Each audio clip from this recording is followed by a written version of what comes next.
Daniel. Last year in Berlin, on the night of Crystal, my grandfather was killed while I held his hand. The shattered glass of 1,000 windows turned into the salty liquid of tears. How can hatred have such a beautiful name? Crystal should be clear, but on that dark night, the glass of broken windows did not glitter. Nothing could be seen through the haze of pain. Daniel. My parents are musicians, poor people, not rich. They had only enough money for one ticket to flee Germany, where Jewish families like ours are disappearing during nights of crushed glass. My parents chose to save me instead of saving themselves.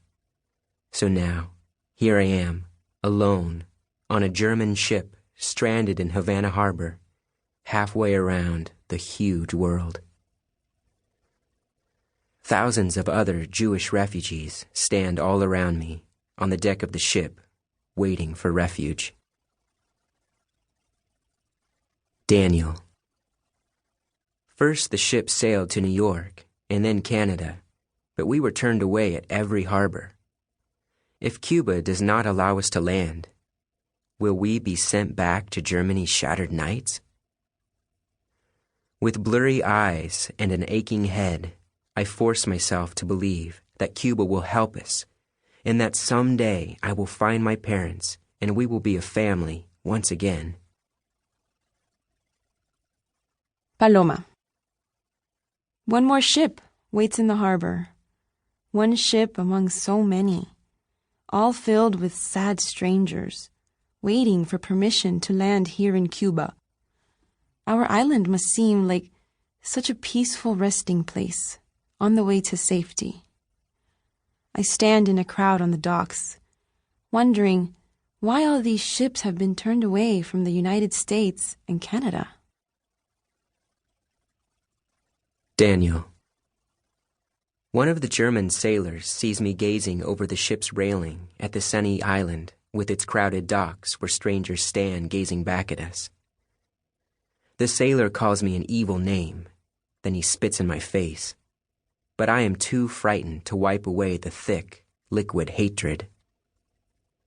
So I cling to the railing in silence, with spit on my forehead. I am 13, a young man, but today I feel like a baby seagull with a broken beak. Daniel. This tropical heat is a weight in the sky, crushing my breath. But I will not remove my winter coat or my fur hat or the itchy wool scarf my mother knitted, or the gloves my father gave me to keep my hands warm so that we could all play music together someday in the golden land called New York. If I remove my warm clothes, someone might steal them, along with my fading, stubborn dream of somehow reaching the city where my parents promised to find me, beside a glowing door at the base of a statue called Liberty, in a city with seasons of snow, just like home. Paloma. My father's secrets torment me. Almost every evening I hear him whispering plans as he dines and drinks with other officials, the ones who decide what will happen to all the sad people on their patient boats. Last night, I heard my father say that all these refugees from faraway places are making him rich. I heard him bickering with his friends about the price they will charge for permission to come ashore and find refuge in Cuba. Daniel. The only riches I have ever known are the sounds of pianos, flutes, and violins. So when the German sailors on this ship keep telling me that I am rich and that I should pay them to stop spitting in my face, I feel like laughing and crying at the same time. I have only a few coins sewn into a secret place inside my heavy, itchy coat. But my parents warn me that I will need that little bit of money no matter where I end up.